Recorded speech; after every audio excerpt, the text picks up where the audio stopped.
শুভেচ্ছা স্বাগতম প্রধান অতিথির আগমন চুয়াডাঙ্গার পক্ষ থেকে লাল গোলাপ শুভেচ্ছা নারায়ে তাকবীর। আলহামদুলিল্লাহ আলহামদুলিল্লাহ আমাদের কাঙ্ক্ষিত মেহমান এইমাত্র আমাদের মঞ্চে আসন গ্রহণ করেছেন। আমরা চুয়াডাঙ্গা জেলাবাসীর পক্ষ থেকে অভিনন্দন এবং মোবারকবাদ জানাচ্ছি আমাদের মেহমানবৃন্দকে। এ পর্যায়ে আমাদের মাঝে বিশেষ অতিথির বক্তব্য পেশ করবেন আমাদের শ্রদ্ধাভাজন নেতা মোহাম্মদ মোবারক হুসাইন, যশোর কুষ্টিয়া অঞ্চলের সম্মানিত অঞ্চল পরিচালক, কেন্দ্রীয় নির্বাহী পরিষদের অন্যতম সদস্য, আমাদের রাহবার জনাব মোবারক হুসাইন। জনাব মোবারক হুসাইন। আসসালামু আলাইকুম। বিসমিল্লাহির রহমানির রহিম। আলহামদুলিল্লাহি রাব্বিল আলামিন ওয়াসসালাতু ওয়াসসালামু আলা সাইয়্যিদিল মুরসালিন ওয়া আলা আলিহি ওয়া সাহবিহি আজমাইন। আজকের এই ঐতিহাসিক চুয়াডাঙ্গা ফুটবল মাঠের বাংলাদেশ জামাত ইসলামী চুয়াডাঙ্গা জেলা কর্তৃক আয়োজিত আজকের এই সমাবেশের সম্মানিত সভাপতি, বাংলাদেশ জামাত ইসলামীর কেন্দ্রীয় মজলিস শুরার অন্যতম সদস্য, চুয়াডাঙ্গা জেলার সংগ্রামী আমির জননেতা জনাব অ্যাডভোকেট রুহুল আমিন, ইতিমধ্যে মঞ্চে আসন গ্রহণ করেছেন। যে কাঙ্ক্ষিত মানুষটির জন্য আপনারা সকাল থেকে এই মাঠে অবস্থান করছেন, কাঠ ফাটা রৌদ্র আপনাকে এই মাঠ থেকে টলাতে পারেনি। সেই আকাঙ্ক্ষিত ব্যক্তি, 18 কোটি মানুষের দণ্ডিত নেতা, নতুন বাংলাদেশ গড়ার স্বপ্নদ্রষ্টা, মানবিক বাংলাদেশ গড়ার স্বপ্নদ্রষ্টা, বিশ্ব ইসলামী আন্দোলনের অন্যতম পুরোধা, বাংলাদেশ জামাত ইসলামীর সংগ্রামী আমির জননেতা জনাব ডাক্তার শফিকুর রহমান, উপস্থিত কেন্দ্রীয় মজলিস শুরার নেতৃবৃন্দ, জেলার নেতৃবৃন্দ, আমার সামনে উপস্থিত চুয়াডাঙ্গার ইসলামী আন্দোলনের কর্মী ভাইরা, আবারও আপনাদেরকে সালাম, আসসালামু আলাইকুম ওয়া রাহমাতুল্লাহি ওয়া বারাকাতুহু। 24-এর স্বাধীনতার পরে আজকের যেই গণস্রোত তৈরি হয়েছে, এই গণস্রোত এমনি এমনি তৈরি হয়ে যায় নাই। এই গণস্রোত তৈরি হওয়ার পিছনে বাংলাদেশ জামাত ইসলামের সম্মানিত রাহবারদের জীবন, হাজার হাজার মানুষের জীবন, অগণিত মানুষের বঙ্গত্ব বরণ, আহত মজলুম হওয়াই ছিল তার একমাত্র কারণ। সর্বোপরি আল্লাহ তাআলা তার এই রাহবারদেরকে দুনিয়া থেকে বিদায় নিয়েছেন বটে, তার বিনিময়ে আজকে বাংলাদেশে ইসলাম প্রতিষ্ঠার একটি সুযোগ করে দিয়েছেন। সেই সুযোগকে নিয়েই একটি ইনসাফপূর্ণ সমাজ ব্যবস্থা কায়েমের জন্য, কোরআনের সমাজ ব্যবস্থা কায়েমের জন্য, দুর্নীতিবিহীন একটি সমাজ কায়েমের জন্য বাংলাদেশ জামাত ইসলামের আমির ডাক্তার শফিকুর রহমান 6 আগস্টের পর থেকে আজকের এই চুয়াডাঙ্গা পর্যন্ত তিনি কোনো বিশ্রামে যান নাই। প্রতিদিন প্রতিনিয়ত এক জেলা থেকে আরেক জেলায় সারা দেশের মানুষের সামনে সুন্দর একটি জীবন ব্যবস্থা তৈরির জন্য 53 বৎসর ধরে জাতি নিষ্পেষিত হওয়ার কারণে আশার আলো জাগানোর চেষ্টা করছেন। সম্মানিত ভাইরা, এই দেশের মানুষও এই সম্মানিত রাহবারদের দেখার জন্য যেই পরিমাণ উচ্ছ্বাস প্রদর্শন করছেন, মানুষ যেইভাবে তার উপর দায়িত্ব যাওয়ার জন্য প্রস্তুতি গ্রহণ করেছেন, এটাকে সামনের দিকে এগিয়ে নিয়ে যেতে হবে। আমিরে জামাত বক্তব্য রাখবেন, দিক নির্দেশনাপূর্ণ কথা বলবেন। আমি দু একটি কথা এইভাবে বলতে চাই, সামনে যে সুযোগ তৈরি হয়েছে, এই সুযোগকে কাজে লাগিয়ে আমরা যদি একটি ইসলামী সমাজ ব্যবস্থা কায়েম করতে চাই, তাহলে পার্লামেন্টে আমাদেরকে যেতে হবে। আপনারা কি বলেন? পার্লামেন্টে যাওয়া ছাড়া কোরআনের আইন বাস্তবায়ন সম্ভব? পার্লামেন্ট ভবনের সামনে যদি এই চুয়াডাঙ্গাবাসী সবাই গিয়ে জিজ্ঞেস শুরু করে দেন, তাহলে কি আইন বাস্তবায়ন হবে? বাস্তবায়ন তখনই হবে যদি আপনারা পার্লামেন্টে যদি সদস্য প্রেরণ করতে চান। আর পার্লামেন্টে কি আসমান থেকে সদস্য চলে আসবে? তার জন্য কাদের কাজ করতে হবে? সবাই বুকে হাত দিয়ে বলেন, আপনাদেরকে কাজ করতে হবে। আজকে আপনাদের সামনে আমিরে জামাত সেই কথাই রাখবেন। আমি শুধু এটুকু বলবো, গ্রামে গঞ্জে মহল্লায় ইউনিয়নে ওয়ার্ডে ইউনিটে যেখান থেকে আপনারা হেঁটে পায়ে দলে ফজরের পর থেকে আমরা দেখেছি আপনারা দূর দূরান্ত থেকে চলে এসেছেন, আবার এই প্রোগ্রাম থেকে গিয়ে গণ মানুষের কাছে আগামী দিনের স্বপ্নের কথা মানুষকে বলতে হবে। আপনারা কি রাজি? কোরআনের আইন বাস্তবায়নের জন্য কারা কারা রাজি? একটা হাত তোলেন। আলহামদুলিল্লাহ, আলহামদুলিল্লাহ। আল্লাহ তাআলা অবশ্যই হাতগুলোকে কবুল করবেন যদি আমরা আল্লাহর হুকুম মতো যদি আমরা চলি। আমার সর্বশেষ কথা, এই সরকার কাছে জামাত ইসলাম 41 দফা দিয়েছে। দেশ সরকার সংস্কারের জন্য, রাষ্ট্রীয় সংস্কারের জন্য একটি দিক নির্দেশনা দিয়েছে। আমরা বলতে চাই, এই ইন্টারিম গভর্নমেন্ট অতি সত্বর জামাতের দেওয়া সেই প্রেসক্রিপশন অনুযায়ী রাষ্ট্রীয় সংস্কারের কাজ অতি দ্রুত সম্পূর্ণ করে একটি অর্থবহ নির্বাচনের ঘোষণা করবেন। এটাই আজকে চুয়াডাঙ্গার এই ময়দান থেকে আমরা ঘোষণা করছি। আরেকটি বিষয় জামাত দিয়েছে, সেটা হলো যে আমরা নির্বাচন চাই, আনুপাতিক পদ্ধতিতে আমরা নির্বাচন চাই। সম্মানিত প্রিয় ভাইরা, আনুপাতিক পদ্ধতিতে যদি নির্বাচন হয়, তাহলেই কেবলমাত্র একটি দেশে, এই দেশে সুশাসন সম্ভব। জামাত অনেক চিন্তা ভাবনা করেই এই আনুপাতিক পদ্ধতির নির্বাচন সরকারের কাছে দিয়েছে। কেউ কেউ এটা বিরোধিতা করেছে, যারা যেন তেন ভাবে নির্বাচন করে ক্ষমতা আসতে চায়। আমরা এই পদ্ধতিতেই ক্ষমতা আসার আমরা চেষ্টা করছি এবং এই পদ্ধতি নিয়ে মাঠে ময়দানে আমরা কাজ করছি। আপনারা সাধারণ মানুষের কাছে আনুপাতিক পদ্ধতির নির্বাচন করার জন্য মানুষকে বুঝানোর চেষ্টা করবেন। সর্বশেষ, আমরা এই ময়দান থেকে লোকে লোকারণ্য, আপনারা যারা এখানে কষ্ট করছেন, আপনাদের কষ্ট কথা আমিরে জামাত কয়েকবারই বলেছে। নামাজ পড়ার পরও বলেছে যে রোদে তপ্ত রোদে লোকগুলো সকালবেলা আসলো, কি যেন অবস্থা হয়ে দাঁড়ায়। আমার কাছে ভালোই লাগছে, আলহামদুলিল্লাহ। আপনারা মন্ত্রমুগ্ধের মতোই আপনারা লক্ষ্য করছেন। আমরা এই ময়দান থেকে সর্বশেষ আমাদের সম্মানিত রাহবার আমিরে জামাত যেই পরিমাণ পরিশ্রম করছেন, সর্বোপরি তিনি একজন মানুষ। আমরা আল্লাহর কাছে দোয়া করি, আল্লাহ তাআলা যেন তার শারীরিক সুস্থতা দান করেন, আল্লাহ তাআলা যেন তার তরক্কি আরো বাড়িয়ে দেন। অতি অল্প সময়ের মাঝে মানুষ যেভাবে ওনাকে আশা করে, সেইভাবে মানুষের ধার প্রান্তে পৌঁছার জন্য তৌফিক করে দেন। সবাইকে শুভেচ্ছা জানিয়ে, আন্তরিক মোবারকবাদ জানিয়ে আমার উচ্ছ্বাস প্রকাশ করছি। আজকে বেশ কয়েকদিন ধরে আপনাদের জেলা আমিরের ঘুম নাই, বারবার আমাকে টেলিফোন।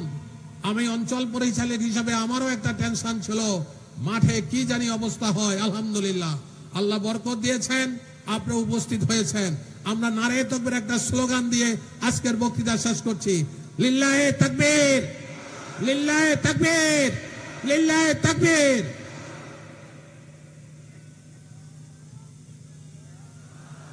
আলহামদুলিল্লাহ, অসংখ্য ধন্যবাদ এবং মোবারকবাদ জানাচ্ছি আমাদের সম্মানিত রাহবার, আমাদের সম্মানিত মেহমানকে। এ পর্যায়ে সভাপতির বক্তব্য নিয়ে আসার জন্য আমি অনুরোধ করব চুয়াডাঙ্গা জেলা জামাতের সম্মানিত জেলা আমির, আমাদের প্রিয় ভাই রুহুল আমিন।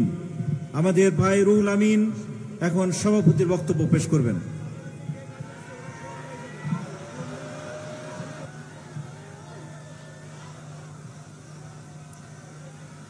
আসসালামু আলাইকুম ওয়া রাহমাতুল্লাহি ওয়া বারাকাতুহু। আউযু বিল্লাহি মিনাশ শাইতানির রাজীম। বিসমিল্লাহির রহমানির রহিম। আজকের এই ঐতিহাসিক কর্মী সম্মেলনে উপস্থিত আছেন বাংলাদেশ জামাত ইসলামীর সম্মানিত আমিরে জামাত, আমাদের সকলের প্রাণ প্রিয় নেতা, 18 কোটি মানুষের রাহবার, অন্ত্র, সকল মানুষের অন্তরের মানুষ জনাব ডাক্তার শফিকুর রহমান। উপস্থিত থেকে বক্তব্য রাখলেন বিশেষ অতিথি জনাব মোবারক হুসাইন। উপস্থিত কেন্দ্রীয় নেতৃবৃন্দ, জেলা নেতৃবৃন্দ, উপজেলা নেতৃবৃন্দ, জাতির জাগ্রত বিবেক সাংবাদিক বন্ধুগণ, আইন শৃঙ্খলায় নিয়োজিত পুলিশ প্রশাসনের বন্ধুগণ, সর্বস্তরের জনগণ, সবাই মিলে মহান রবের দরবারে শুকরিয়া আদায় করছে আলহামদুলিল্লাহ। রাসূলুল্লাহ সাল্লাল্লাহু আলাইহি সাল্লামের উপর দরুদ ও সালাম পেশ করে বলছি সাল্লাল্লাহু আলাইহি সাল্লাম। আমরা সবাই মিলে আজকে দোয়া করি, আল্লাহ আমিরে জামাতের হায়াত তুমি বাড়িয়ে দাও, যতক্ষণ বাংলার জমিনে কলেমার পতাকা না উঠবে এই আমিরের জামাতের নেতৃত্বে বাংলার মসনদে আল কোরআনের রাজ কায়েম করে দাও। আমরা আমিরে জামাতকে বলছি, সম্মানিত আমিরে জামাত, আজকের যেই চুয়াডাঙ্গায় আপনি এসেছেন, এই চুয়াডাঙ্গা শুধু রাক্ষসরাই খাজেনদারি করেছে। এই চুয়াডাঙ্গা মসজিদ, মন্দির, রাস্তাঘাট, পুল, শাখো সকল জায়গা থেকে টাকা তুলে টাকার মালিক হয়ে মানুষদেরকে অপদস্থ করে অবহেলিত করে রেখেছেন। আমরা এই চুয়াডাঙ্গাকে আবার টেনে তুলতে চাই। আমরা এই চুয়াডাঙ্গাকে নতুন ভাবে গড়তে চাই। আমরা এই চুয়াডাঙ্গায় বেকার মুক্ত করতে চাই। আমরা এই চুয়াডাঙ্গাকে সুন্দর একটা চিকিৎসা ব্যবস্থা ফিরিয়ে দিতে চাই। আজকে চুয়াডাঙ্গার মানুষের চিকিৎসার কোনো সুযোগ নেই। হয় কুষ্টিয়ায়, নাই যশোর, নাই ঢাকায় যেতে হয়। আমরা এই চুয়াডাঙ্গা বাসীর পক্ষ থেকে বলতে চাই, আমাদের এই জায়গায় একটা মেডিকেল কলেজ হলে আমরা পান্তা ভাত খেয়ে এই মেডিকেল কলেজে এসে চিকিৎসা নিতে পারতাম। আমাদের সন্তানরা রাজশাহী, ঢাকা ইসলামী বিশ্ববিদ্যালয়ে পড়তে যায়। আমার সন্তান আমার বুকে থেকে চুয়াডাঙ্গায় যদি একটি বিশ্ববিদ্যালয় থাকতো, তাহলে আমাদের সন্তানকে সেই বিশ্ববিদ্যালয় রেখেই আমরা পড়াতে পারতাম। প্রিয় ভাইরা, আমাদের অঞ্চলের রাস্তা ঠিক নেই, হাট বাজার ঠিক নেই, মন্দির কালভার্ট ঠিক নেই। সব জায়গা থেকে পার্সেন্টেজ যেতে যেতে আমাদের নেতারা তাদের আখের গুছিয়ে আমাদেরকে অন্ধকারেই রেখে দিয়েছে। আমরা স্পষ্টভাবে বলতে চাই, বাংলার জমিনে যদি ইসলাম প্রতিষ্ঠা হয়, তাহলে আর কেউ বেকার থাকবে না, আর চাঁদাবাজি থাকবে না, আর রাহাজানি থাকবে না, আর বিচারহীনতা থাকবে না। আমরা সবাই ইনসাফ প্রতিষ্ঠার পতাকা তলে একসাথে যেতে চাই ইনশাআল্লাহ। এই কথাগুলো বলেই আমি আমার বক্তব্য শেষ করছি। আপনারা যারা দূর দূরান্ত থেকে এসেছেন, আপনাদেরকে মোবারকবাদ জানিয়ে দুনিয়া এবং আখিরাতের কল্যাণ কামনা করে আপনাদের সকলের সুস্বাস্থ্য কল্যাণময় জীবনের প্রত্যাশা করে আমি আপনাদের কাছ থেকে বিদায় নিচ্ছি। আসসালামু আলাইকুম ওয়া রাহমাতুল্লাহি ওয়া বারাকাতুহু।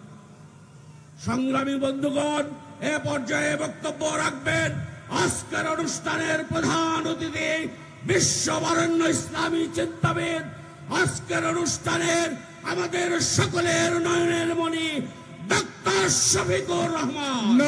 বক্তব্য রাখবেন ডাক্তার শফিকুর রহমান।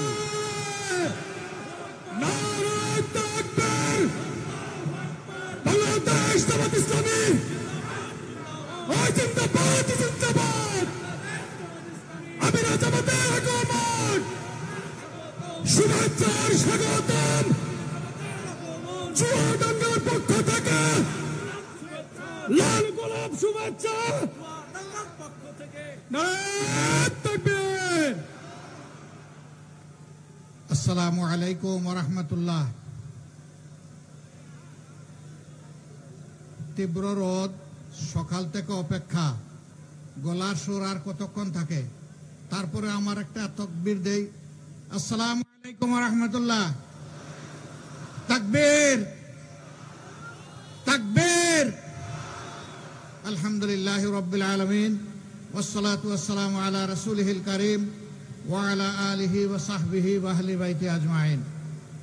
বাংলাদেশ জামাত ইসলামী সীমান্তিক জেলা, ঐতিহ্যবাহী জেলা চুয়াডাঙ্গা জেলা শাখা কর্তৃক আয়োজিত আজকের এই বিশাল কর্মী সম্মেলনের সম্মানিত সভাপতি, বাংলাদেশ জামাত ইসলামী চুয়াডাঙ্গা জেলা শাখার সম্মানিত আমির জনাব অ্যাডভোকেট রুহুল আমিন, আজকের এই সভার বিশেষ অতিথি বাংলাদেশ জামাত ইসলামী কেন্দ্রীয় নির্বাহী পরিষদের অন্যতম সদস্য, আমার প্রিয় সফর সঙ্গে এই অঞ্চলের সম্মানিত দায়িত্বশীল জনাব মোবারক হুসাইন, মঞ্চে বসা সম্মানিত নেতৃবৃন্দ, আমার সামনে উপস্থিত সহকর্মীবৃন্দ, সাংবাদিক বন্ধুগণ, আল্লাহ তাআলার শুকরিয়া আদায় করছি।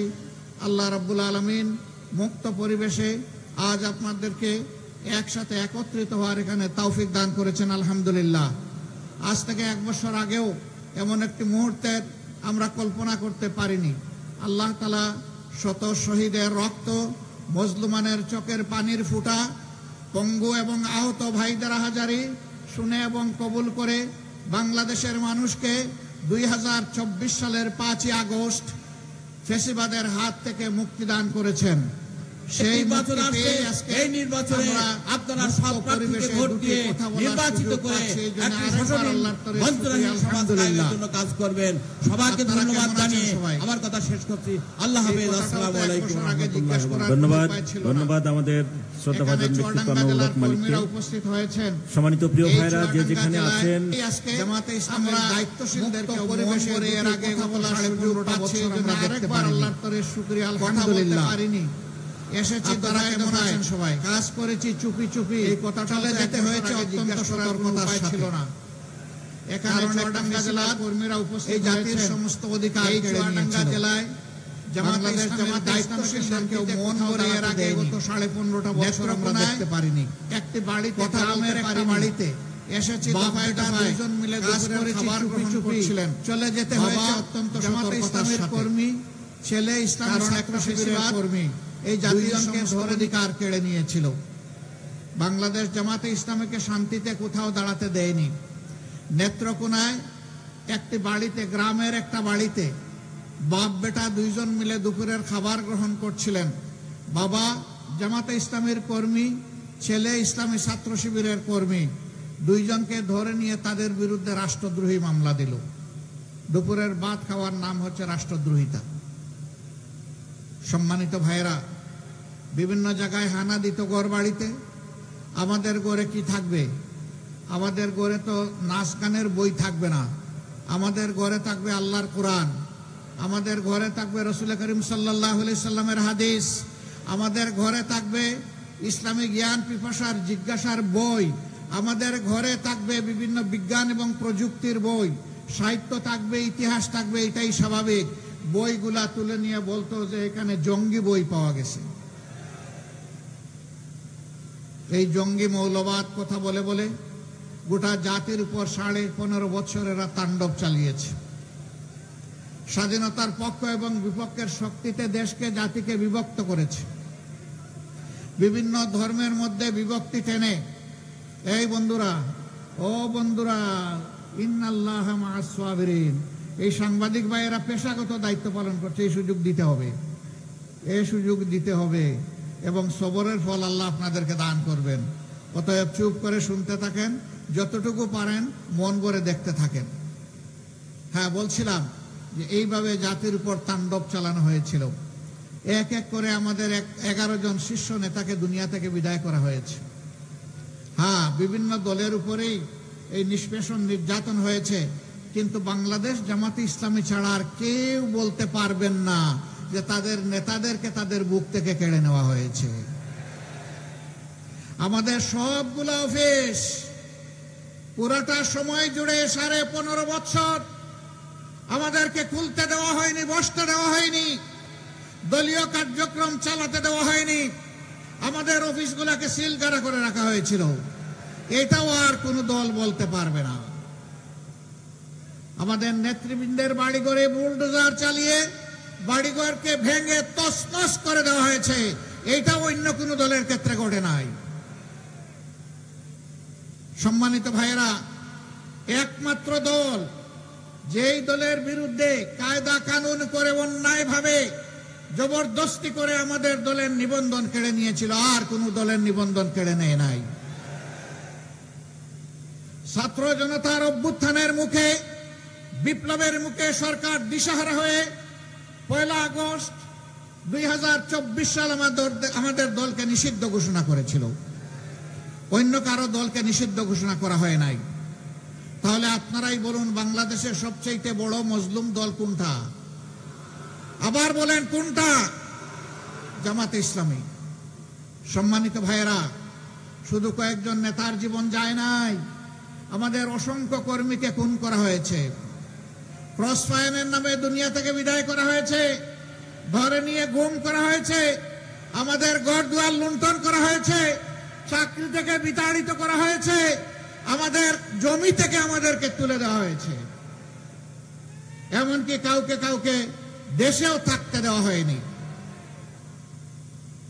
আমাদের মনে অনেক দুঃখ ছিল, কিন্তু মহান রব্বুল আলামিন আমাদের কলিজার টুকরা সন্তান ছাত্র যুবকদের তুমুল আন্দোলনের মধ্য দিয়ে আপামর জনগণের সহযোগিতায় আল্লাহ তাআলা ফেসিবাদকে দুনিয়া থেকে বিদায় করেছেন, বাংলাদেশ থেকে বিদায় করেছেন। অ্যাডভোকেট রুহুল আমিন বলেছেন, কবরস্থান, মসজিদ, প্যাগোডা, মন্দির, রাস্তাঘাট, পুল কালভার্ট সবগুলাতে পার্সেন্টেজ বসিয়ে সম্পদ লুণ্ঠন করা হয়েছে। না, সম্পদ লুণ্ঠন করে তারা পালিয়ে গেছে। আমরা আপনাদের বিচারটা দেখতে চাই, কারণ তারা এতটাই অপরাধ করেছে।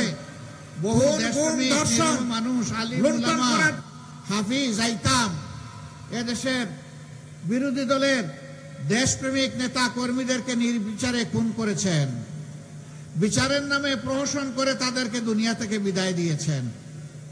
আপনারা তখন বলেছেন আমরা কিছু করি নাই, আদালত সব কিছু করেছে। আমরাও আপনাদেরকে আদালতের কাছে সমঝাতে চাই, আসেন, ফিরে আসেন, এই দেশে আসেন, সৎসাহস থাকলে আসেন। যদি এই দেশ এবং মাটির প্রতি ভালোবাসা থাকে, যদি সত্যি এই দেশের মানুষকে ভালোবেসে থাকেন, তাহলে একা একা থাকেন না, একা থাকার দুঃখ বড় বৃথা। চলে আসেন, আমাদের কাছে আসেন, আমরা কাশেমপুরে আপনাদেরকে ভালো জায়গা করে দেব। এই কাশেমপুরের ভাত আল্লাহ আমার কপালে জুটায়নি, যদিও আমি বারবার জেলে গিয়েছি। জেলের ভাত আমার কিন্তু কিসমতে আসেনি। তো লোকেরা আমাকে জিজ্ঞেস করে, আপনি এতদিন বছরের পর বছর জেলে থাকলেন, আপনি জেলের ভাত খান নাই? আমি বললাম, না, আমি 12 বছর আগে ভাত এবং রুটি খাওয়া ছেড়ে দিয়েছি, তো এই জন্য জেলের ভাত আমার কিসমতে উঠে নাই। হ্যাঁ, আমি না খাই, কিন্তু আমার সঙ্গীদেরকে তারা খাওয়াইছে। আমিও বাধ্য হয়ে সরকারের পচা বাসি যা ওখানে দিয়েছে খেতে বাধ্য হয়েছি, তাতেও আমাদের কোনো দুঃখ নাই। আমাদের দুঃখের একটাই জায়গা, আমাদের দেশটার সব কিছু আপনারা ধ্বংস করে দিলেন। আমাদের শিক্ষা ব্যবস্থা, স্কুল, কলেজ, ইউনিভার্সিটিকে মুঘল বাহিনীর হাতে তুলে দিলেন। আমাদের উন্নয়নকে আপনারা লুটেরাদের হাতে তুলে দিলেন। বাংলাদেশ থেকে 26 লক্ষ কোটি টাকা আপনারা বিদেশে পাচার করলেন। দেশকে গড়লেন না, কিন্তু বিদেশের মাটিতে বেগমপাড়া গড়লেন।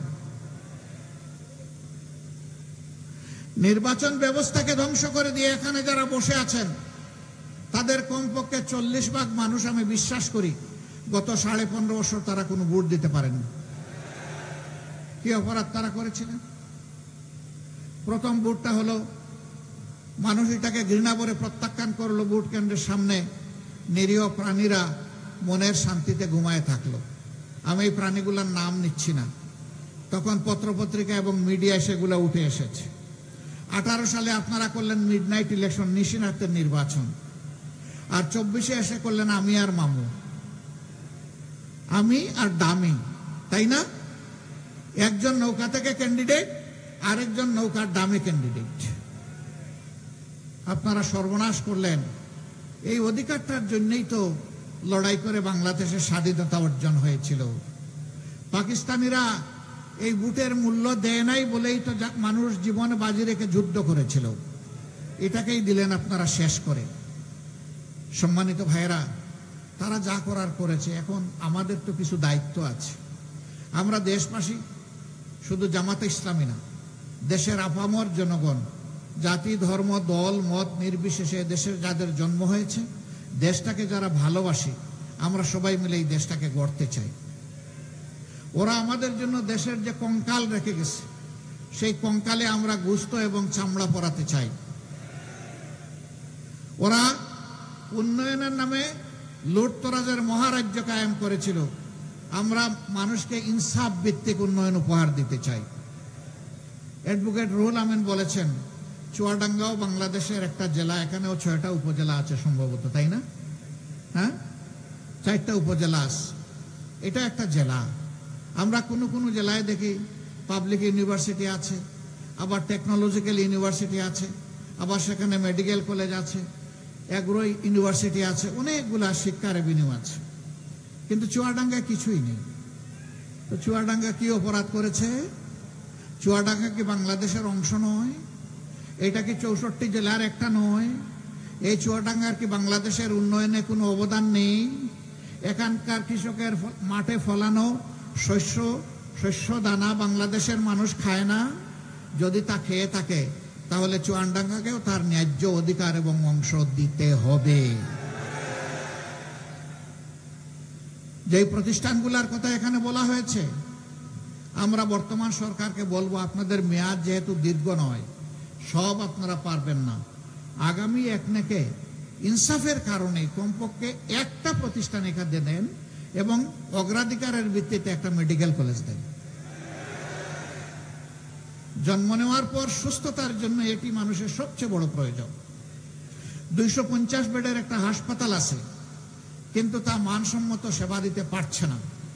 হয় সেখানে জনশক্তি অপ্রতুল, নয়তোবা সেখানে যে সমস্ত সুবিধাদি থাকা দরকার সেগুলা নেই। এই জন্য বাধ্য হয়ে এদিকে ওদিকে এই জেলার মানুষকে ছুটতে হয়। অনেক সময় গরিব মানুষ দূরে যেতে পারে না, তাই দুঃখে দুঃখে মৃত্যুর দিকে এগিয়ে যায়। আমরা সরকারের কাছে আহ্বান জানাবো, এই দাবি ন্যায্য দাবি, এই দাবিকে বিবেচনায় নিয়ে আপনারা পদক্ষেপ গ্রহণ করুন। আল্লাহ রাব্বুল আলামিন যদি আমাদের প্রিয় দলকে বাংলাদেশ এবং জাতির খেদমত করার দায়িত্ব দেন, আমাদের দল যদি দেশ পরিচালনার দায়িত্ব পায়, তাহলে আমরা কথা দিচ্ছি যে ন্যায্য দাবিগুলোর কথা আমি আমার মুখ দিয়ে বললাম, ইনশাআল্লাহ পর্যায়ক্রমে ইনসাফের কারণেই সেগুলা বাস্তবায়িত হবে।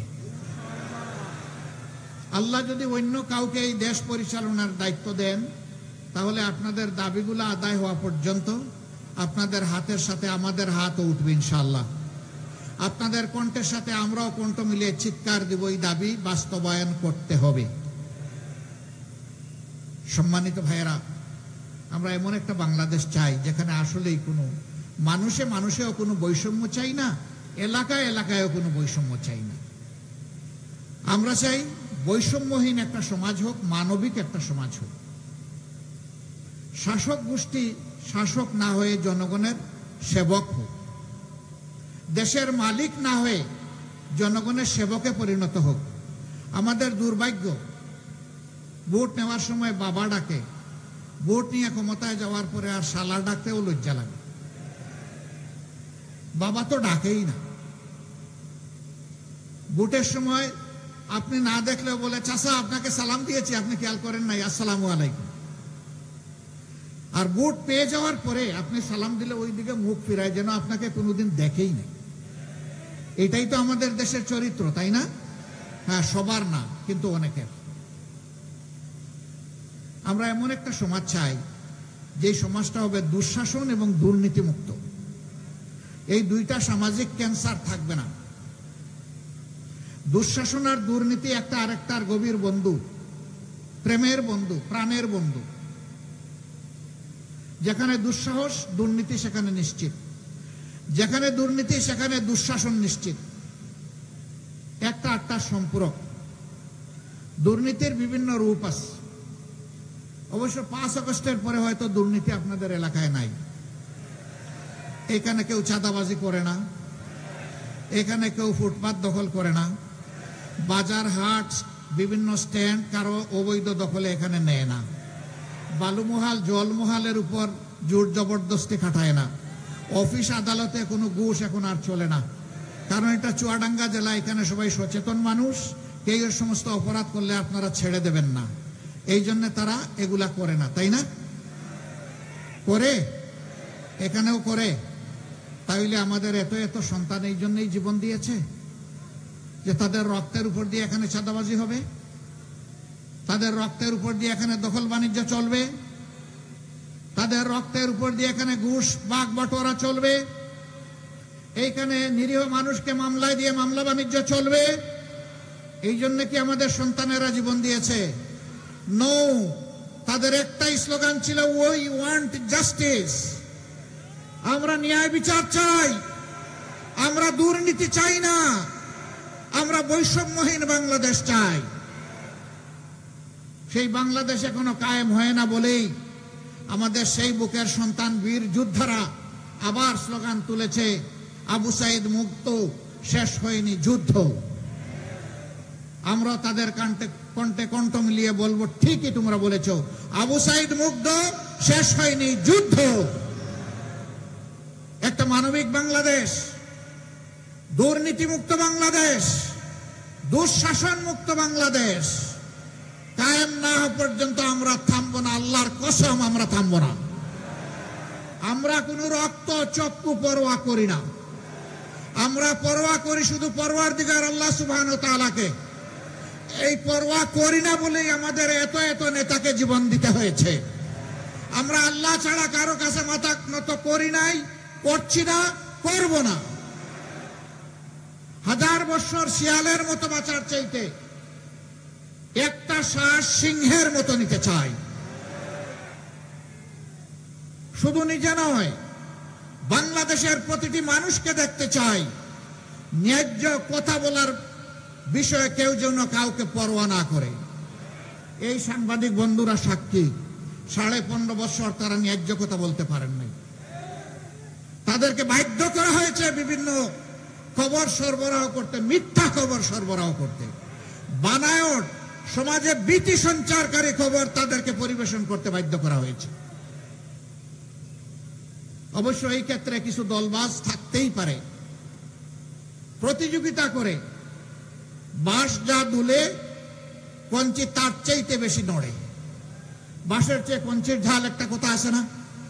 কর্তা যা চায় নর্তকী তার চাইতে বেশি নাচে। এরকম অনেকে এই সমাজটাকে জ্বালিয়েছে, কষ্ট দিয়েছে, অনেক মানুষকে অপমানিত করেছে, অনেক মানুষকে মৃত্যুর দিকে ঠেলে দিয়েছে। আমরা চাই মিডিয়া এখন থেকে কালোকে কালো বলবে, সাদাকে সাদা বলবে, চোখে চোখ রেখে খবর পরিবেশন করবে। কিন্তু এখনো বাংলাদেশের বিভিন্ন জায়গা থেকে আসে, কোন চাঁদাবাজের বিরুদ্ধে যখন কোন সাংবাদিক বন্ধু সত্য খবর তুলে ধরেন, তখন তাকে হত্যার হুমকি দেওয়া হয়, তাকে দেখে নেওয়ার হুমকি দেওয়া হয়। মাঝে মাঝে সেই অডিও ভিডিওগুলোর সামাজিক মিডিয়ায় চলেও আসে। আমরা সবাইকে বলি, আরেকবার যুদ্ধের জন্য প্রস্তুত হন। গাছ, খারাপ ফলের গাছ কাটা পড়েছে, কিন্তু আগাছা রয়ে গেছে, এগুলাকে পরিষ্কার করা হবে ইনশাআল্লাহ। প্রচার করা হয় বাংলাদেশ জামাতে ইসলামী ভদ্রলোকের দল, এরা শান্ত, এবং এরা বিনম্র, কাজেই সমাজের দুর্দর্শ সন্ত্রাসীদেরকে এরা পারবে না কন্ট্রোল করতে। বাপটা হলো যে বাবা তোরা ভালো মানুষ, ভালো জায়গায় শান্তিতে বসে খতমে হাজেগান কর আর খতমে ইউনুস পড়। এই সমাজ আমরা চালাচ্ছি যেভাবে আমাদের পছন্দ আমরা এইভাবে চালাবো। আমাদের লুণ্ঠন চলবে, চাঁদাবাজি চলবে, দখল বাণিজ্য চলবে, ঘুষ চলবে, এগুলার ব্যাপারে তোমরা কথা বলতে যাইও না।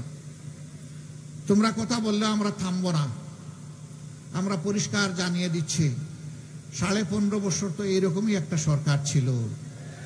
শেষ পর্যন্ত দুপুর বেলার রান্না ভাতটাও তো খেয়ে যেতে পারলেন না। সুতরাং খোদার উপর খোদ্দারি করবেন না, আল্লাহকে ভয় করুন। আল্লাহর জন্য কুন ফায়াকুন, আল্লাহ যাকে ধরেন তাকে ছাড়েন না। ক্ষমতা কোনো মামুর বাড়ির বিষয় নয়, এটি একটি দুর্বহ বোঝা, জাতির পক্ষ থেকে বিশাল আমানত। এই আমানত আল্লাহ কাউকে কাউকে দিয়ে পরীক্ষা করেন আর কাউকে কাউকে সাহায্য করেন। কাউকে এর মাধ্যমে আল্লাহ অভিশপ্ত করেন আর কাউকে এর মাধ্যমে আল্লাহ তাআলা অভিনন্দিত করেন। সেটা আল্লাহ নিজেই বলেছেন, আমি বলবো কেন। আল্লাহ তাআলা বলেছেন, কুলিল্লাহুম্মা মালিকাল মুলকি তুতিল মুলকা মান তাশাউ ওয়া তানজিউল মুলকা মিম্মান তাশাউ। সমস্ত মুলকিয়ত বাদশাহীর মালিক আল্লাহ। আল্লাহ যাকে চান তাকে একটু ক্ষমতা দেন, আবার যখন বাড়াবাড়ি হয় তখন ঘাড়ে ঠিক মতো ধরে ক্ষমতা কেড়ে নেন। তুইজ্জু মান তাশাউ ওয়া তুযিল্লু মান তাশাউ। যেই পুলিশ একসময় বাধ্য হয়েছে স্যালিউট একবারের জায়গায় 3 বার দিতে, সেই পুলিশ এখন আবার হাতে হ্যান্ডকাপও লেগেছে। এটা আল্লাহর বিধান। তাদের মধ্যে কেউ কেউ এমন আছে মনে করে এখন সেই আগের জমানা আছে। এখন কোর্ট থেকে, কাস্টডি থেকে যখন তাদেরকে নেওয়া হয় তখন দেখি যে মাথা গরম করে আগের মতোই কথা বলে। একবার এক ভদ্রলোক ঘুষ করছিল, বাড়িতে রাতের বেলা ফিরেছে, মুখ খুব কালো। স্ত্রী জিজ্ঞাসা করে, কি গো আজকে তোমার চেহারা এত মলিন কেন? বলে যে আর বলিও না, চাকরি চলে গেছে। আরে চাকরি দিয়ে কি হবে, বেতন কয় টাকা পাও তুমি? আসল তো হইল মফস্বল, মানে ঘুষের কথা বলতেছে। বলে গো সখী, চাকরির সাথে মফস্বলও আজকে চলে গেছে। এখন আর কেউ গেলে আমাকে আর কিছুই দেবে না, এক গ্লাস পানিও আমার হাতে তুলে দেবে না। হ্যাঁ, আপনাদের চাকরির সাথে আপনাদের মফস্বলও নাই। এখন আর মাথা গরম করে কোনো লাভ নাই। এই আন্দোলনে আমাদের সন্তানেরা দায়িত্বশীল ভূমিকা পালন করেছে, কোনো হটকারিতা করে নাই। নিরস্ত্র অবস্থায় রাস্তায় নেমে বলেছে, আমরা মানব ঢাল, বুকের ভিতরে তুমুল ঝড়, বুক পেতেছি গুলি কর। রাস্তায় দাঁড়িয়ে তাই বলেছে। ওই আন্দোলনের সময় ওরা গ্রাফিতে লিখেছে। মিরপুর 10 নম্বর থেকে সংসদ ভবনের দিকে যাচ্ছি, হঠাৎ করে একটা পিলারের দিকে আমার নজর পড়ল। পিলার একটা স্লোগান লেখা, চমৎকার স্লোগান, রক্ত গরম মাথা ঠান্ডা। কি চমৎকার! মানে আমরা অকুতবয় সৈনিক, কিন্তু কারো উস্কানিতে আমরা পা দেব না। আল্লাহু আকবার! কি অর্থবহ এই স্লোগান! এবং পুরা আন্দোলনের সময় জুড়ে তারই পরিচয় দিয়েছে আমাদের সন্তানেরা। বলে যে গুলি করে ওদেরকে সরাইতে পারো না? স্যার, একটাকে মারি, একটাই তো পড়ে, বাকিরা তো 4টা দাঁড়াইয়া যায় স্যার। হ্যাঁ, এই জাতির মধ্যে সেই বীর সন্তানদের জন্ম হয়ে গেছে। এখন আর কাপুরুষ এবং চুরের দল এখানে সুবিধা করতে পারবে না ইনশাআল্লাহ। এই বীরেরা রক্ত দিয়ে যেহেতু আমাদের 3য় স্বাধীনতা আমাদেরকে এনে দিয়েছে, ইনশাআল্লাহ আবার আমরা সবাই রক্ত দিয়ে এই স্বাধীনতা রক্ষা করব। আমরা আমাদের সন্তানদেরকে কথা দিচ্ছি, তোমরা যে ন্যায় বিচার এবং তোমরা বৈষম্য সমাজ চেয়েছিলে, আমরা আল্লাহর উপর ভরসা করে বলছি, সেই সমাজ প্রতিষ্ঠিত হওয়া পর্যন্ত, সেই স্লোগান বাস্তবায়ন হওয়া পর্যন্ত জীবন যায় যাবে, কিন্তু আমরা আমাদের আন্দোলন ছাড়ব না ইনশাআল্লাহ। আর রাজনৈতিক বন্ধুরা, সবাইকে বলি, দেশটাকে ভালোবাসো। দেশকে ভালোবাসার অর্থ হচ্ছে আজ থেকে আমি আর চাঁদাবাজি করব না, দখল বাণিজ্য চালাবো না, ঘুষ খাবো না, মানুষকে ভয় ভীতি দেখাবো না, কারো ইজ্জত লুণ্ঠন করব না, যখন তখন নিজেদের মাঝে আমরা যুদ্ধ করব না। অনেক সময় নিজেদের মাঝে যুদ্ধ হয় না, পদ পায় নাই, পদবি পায় নাই, দুই দিক থেকে লেগে যায়, নিরীহ মানুষ অথবা নিজের কর্মীকে অনেক সময় মেরে ফেলে। এগুলাও তো চলছে, এগুলা বাদ দেন। অনেক হয়েছে, বাংলাদেশের মানুষ এগুলা দেখতে দেখতে ক্লান্ত, বিরক্ত, এগুলাকে এখন মানুষ ঘৃণা করে। এগুলো আমরা সবাই ছেড়ে দেব, এগুলো আমরা আর করব না, কেউ করব না। আমরা বলতে জামাতে ইসলামী বুঝাচ্ছি না, সমস্ত রাজনৈতিক দলগুলার কথা বলছি।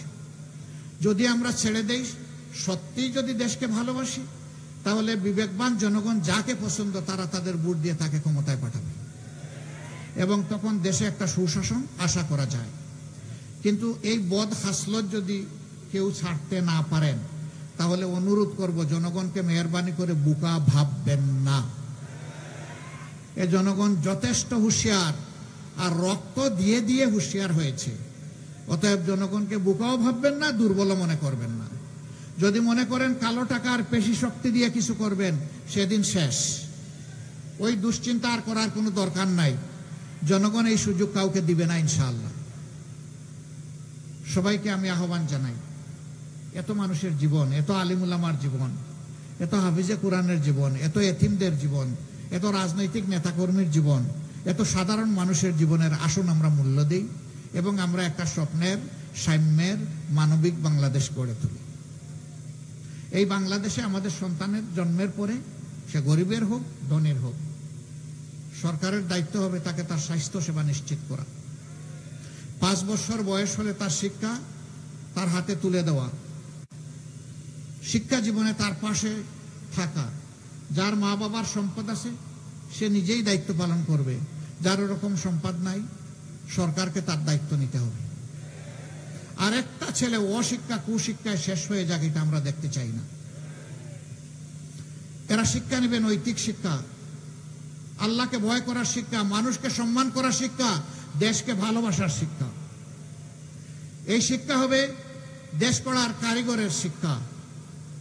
এই জন্য শিক্ষা জীবন শেষ হওয়ার সাথে সাথে তাদের হাতে দেশ গড়ার কাজ, তাদের হাতে দেশ গড়ার চাবি উঠে আসবে ইনশাআল্লাহ।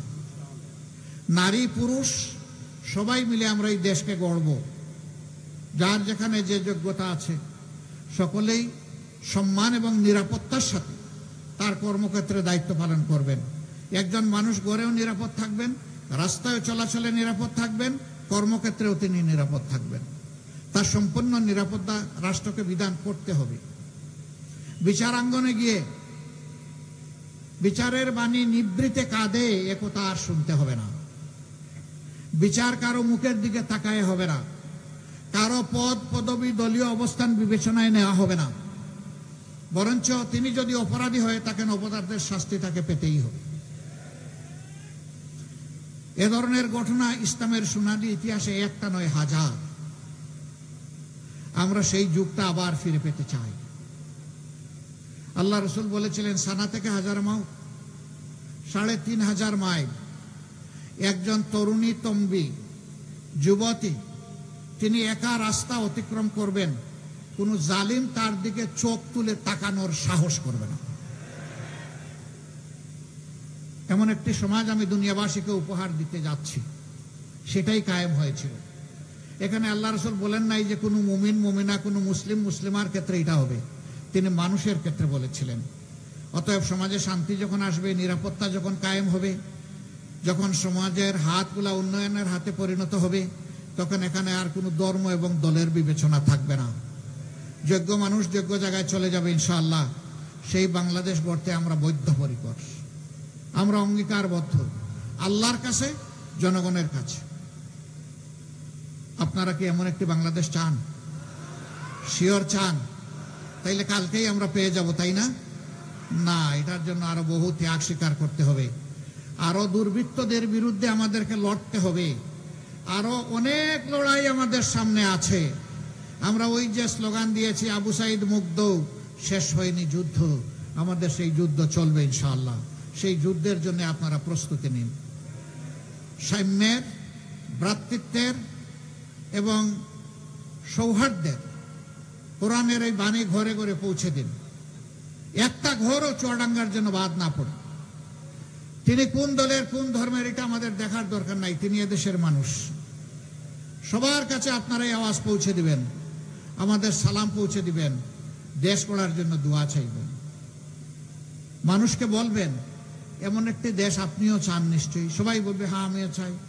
তখন বলবেন যে তাইলে আমরা আপনাদের একটু ভালোবাসা চাই, একটু দোয়া চাই, একটু সহানুভূতি চাই, একটু সাহায্য চাই, আপনাদেরকে পাশে চাই, আপনাদেরকে সাথে চাই। আপনাদের বুকের বিছানায় একটু জায়গা চাই।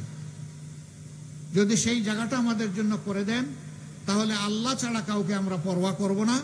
আপনাদেরকে সাথে নিয়ে ইনশাআল্লাহ সাম্যের, সৌহার্দ্যের এবং মানবিক এই বাংলাদেশ আমরা গড়ব ইনশাআল্লাহ।